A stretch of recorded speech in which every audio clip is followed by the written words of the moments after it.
Hello friends, welcome to the ISNA e-medical classes. Today we will discuss about causes of hypoproteinemia, hypoproteinuria and hypergammaglobulinemia. First we will discuss about hypoproteinemia.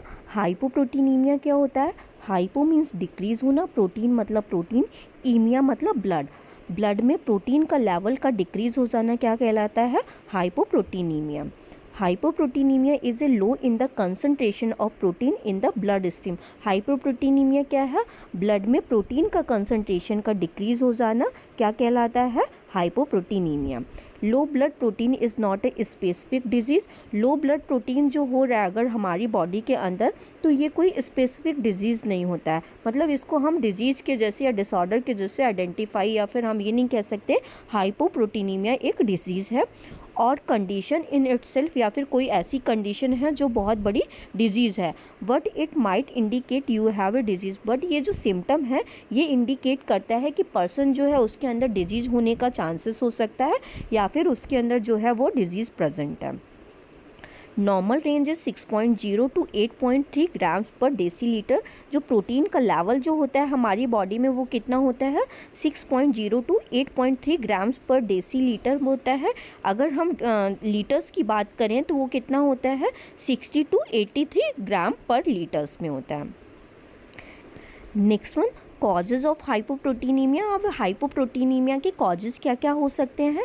Hypoproteinaemia is a lower than normal level of protein in the body. Hypoproteinemia क्या होता है? अगर हमारी body के अंदर protein का level जो है वो डिक्रीज़ हो रहा है तो उसको क्या कहते हैं? हाइपोप्रोटीनीमिया. Possible causes include. अब इसके पॉसिबल कॉजेज़ क्या क्या हो सकते हैं?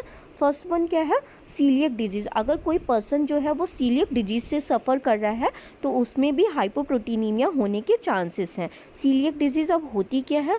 The immune reaction to eating gluten create inflammation that damage the small intestinal lining. अगर कोई पर्सन जो है वो बहुत ज़्यादा ग्लूटेन ले रहा है तो वो क्या करेगा? एक इम्यून रिस्पॉन्स जो होता है हमारी बॉडी के अंदर उससे प्रोटेक्ट करने के लिए एक इम्यून रिएक्शन बॉडी के अंदर होगा, तो वो क्या कर देगा? वो हमारा जो स्मॉल इंटेस्टाइन जो प्रेजेंट होती है हमारा डाइजेस्टिव ट्रैक्ट के अंदर, उसमें क्या कर देगा? जो इसकी ये लाइनिंग होगी उसमें क्या हो जाएगा? इन्फ्लामेशन हो जाएगा. तो इसको हम क्या कहते हैं? Celiac disease. नेक्स्ट वन क्या है हमारा? Krones disease. क्रोन्स डिजीज़ जो है ये भी एक पॉसिबल कॉज होता है हाइपोप्रोटीनीमिया होने का. इसके अंदर क्या होता है? अ chronic inflammatory bowel disease that affect the lining of digestive tract. जो हमारा डाइजेस्टिव ट्रैक्ट होता है उसकी लाइनिंग के अगर हमारे ऊपर उसमें जो इन्फ्लामेशन प्रेजेंट रह रहा है, क्रोनिक इन्फ्लामेशन हो रहा है डाइजेस्टिव ट्रैक्ट की लाइनिंग पे, तो क्या होगा? Krones disease. सीलियक डिजीज़ में क्या था? जो हमारी स्मॉल इंटेस्टाइन है उसकी लाइनिंग के ऊपर इन्फ्लामेशन हो रहा है. किसकी वजह से हो रहा है? ग्लूटेन की वजह से हो रहा है. क्रोन डिजीज़ में क्या है? ये खुद में ही एक इन्फ्लामेटरी कंडीशन है जिसमें क्या होगा? जो डाइजेस्टिव ट्रैक्ट की लाइनिंग होगी उसके अंदर इन्फ्लामेशन हो जाएगा. Next one, other causes of hypoproteinemia क्या है? Parasite and other infection. अगर किसी पर्सन को पैरासाइट ने अटैक किया या कोई अदर पॉसिबल इन्फेक्शन प्रेजेंट है बॉडी के अंदर तो भी हो सकता है. अगर किसी पर्सन का जो पेनक्रियाज है वो अगर डैमेज हुआ है तो वो भी कॉज कर सकता है हाइपोप्रोटीनीमिया को.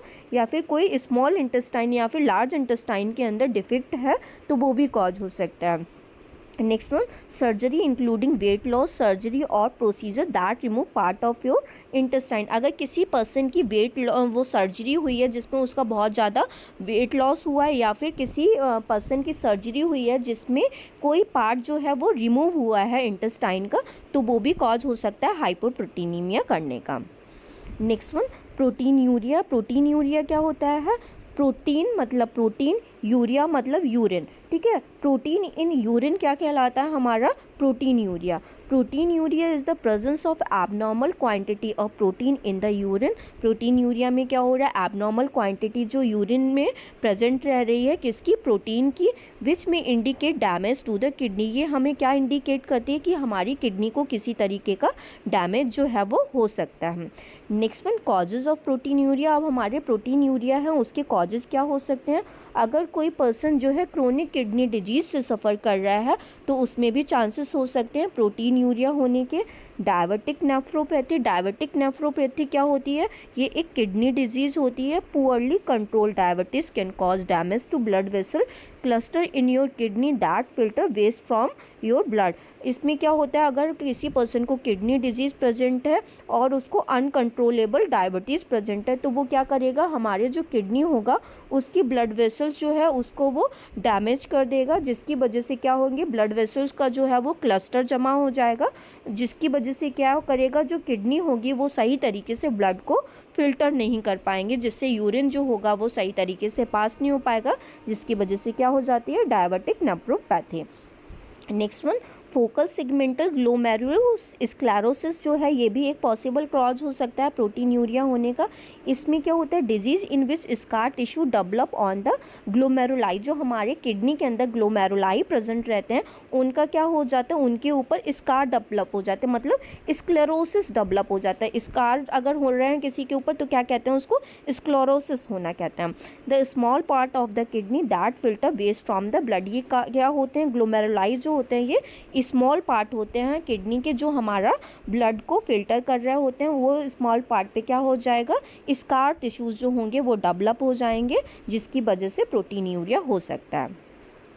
Next one, glomerulonephritis. ग्लोमेरुलोनेफ्राइटिस अगर किसी के अंदर प्रेजेंट है, मतलब इन्फ्लामेशन किसका हो गया, जो हमारे नेफ्रॉन्स जो हैं उनका इन्फ्लामेशन अगर हो गया है तो वो भी प्रोटीनयूरिया कॉज कर सकता है। ग्लोमेरुलोनेफ्राइटिस क्या होता है, inflammation in the kidney cell that filter waste from the blood, kidney cells के जो नेफ्रॉन्स होते हैं उनका इन्फ्लामेशन हो जाना क्या कहलाता है, ग्लोमेरुलोनेफ्राइटिस। हाई ब्लड प्रेशर अगर किसी पर्सन के अंदर प्रेजेंट है तो भी उसको प्रोटीनयूरिया होने के चांसेस रहते हैं। Next one, hyper gamma globulinemia. Hyper gamma globulinemia क्या होता है, polyclonal gammopathy also known as hyper gamma globulinemia. जो पॉलीक्लोनल गैमोपैथी है इसको भी हम किस नाम से जानते हैं, हाइपर गामा ग्लोबिनीमिया। इसका जो होता है पॉलीक्लोनल गैमोपैथी का सेकेंड नेम होता है। It is a condition in which white blood cell make too many proteins. ये एक ऐसी कंडीशन होती है जिसमें जो हमारी बॉडीज़ की वाइट सेल्स होती हैं, WBCs जो होते हैं, ये क्या करती हैं, बहुत सारी प्रोटीन्स बनाने लगती हैं, मतलब खुद की ही एंटीबॉडी ये बहुत सारी बनाने लगती हैं। तो ये क्या होता है कि ये ऑटो इम्यून डिसऑर्डर होता है, मतलब इम्यून सिस्टम का जनरेट किया हुआ है ये एक डिसऑर्डर है। It is characterise by elevated level of immunoglobin in blood. अगर हमारी बॉडी के अंदर जो इम्यूनोग्लोबिन है, जो हमारे डिफेंस करती हैं किसी भी चीज़ से, अगर उनका लेवल जो है वो बहुत ज़्यादा एलिवेट हो जाता है ब्लड में, तो क्या कॉज करता है, hyper gamma globulinemia. Next one, causes of hyper gamma globulinemia. अब इसके क्या क्या कॉजेज हो सकते हैं, it is a result of an infection, auto immune disorder और मैलिग्नेंसी। ये हमारा बॉडी के अंदर कोई इन्फेक्शन हुआ है उसका रिजल्ट हो सकता है, या फिर हमारी बॉडी में कोई ऑटो इम्यून सिस्टम, मतलब इम्यून सिस्टम का कोई जनरेट किया हुआ डिसऑर्डर है, या फिर कोई मैलिग्नेंसी है। मैलिग्नेंसी में क्या क्या आ सकता है, मल्टीपल माइलोमा अगर किसी पर्सन के अंदर प्रेजेंट है। मल्टीपल माइलोमा क्या होता है, जो हमारे प्लाज्मा सेल्स होते हैं उनका कैंसर अगर किसी पर्सन के अंदर प्रेजेंट है तो हो सकता है उसको, या फिर वाइट ब्लड सेल्स हैं उनका कैंसर अगर प्रेजेंट है, उन पे कोई प्रॉब्लम हो रही है, वो इंक्रीज हो रही हैं, तो वो भी कॉज कर सकता है हाइपर गामा ग्लोबिनीमिया को। अदर कॉजेज़ क्या हो सकते हैं, पॉसिबल कॉजेज़, एक्यूट इन्फेक्शन अगर किसी पर्सन के अंदर प्रेजेंट है तो भी हो सकता है। र्यूमेटॉइड आर्थराइटिस, मतलब जो जॉइंट्स वगैरह हैं उनमें क्रोनिक इन्फ्लामेशन हो गया है, जो हैंड्स और फीट को जो सपोर्ट करते हैं जो जॉइंट्स, उनमें क्रोनिक इन्फ्लामेशन प्रेजेंट है, उसमें भी हो सकता है। मल्टीपल माइलोमा अगर किसी के अंदर प्रेजेंट है, मल्टीपल माइलोमा मैंने बताया क्या होता है, प्लाज्मा सेल्स जो हैं उनका कैंसर हुआ है, तो वो भी प्रेजेंट हो सकता है। अगर इसके किसी के अंदर प्रेजेंट है तो उसमें कॉज हो सकता है हाइपर गामा ग्लोबिनीमिया। और अगर किसी के अंदर लिवर डिजीज़ हो गई है, इन्फ्लामेशन हो गया है, हेपेटाइटिस सी, ऐसा कोई लिवर डिजीज़ कंडीशन हो गई है, या फिर सिरोसिस ऑफ लिवर, ऐसी कंडीशंस के अंदर में भी क्या हो सकता है, हाइपर गामा ग्लोबिनीमिया।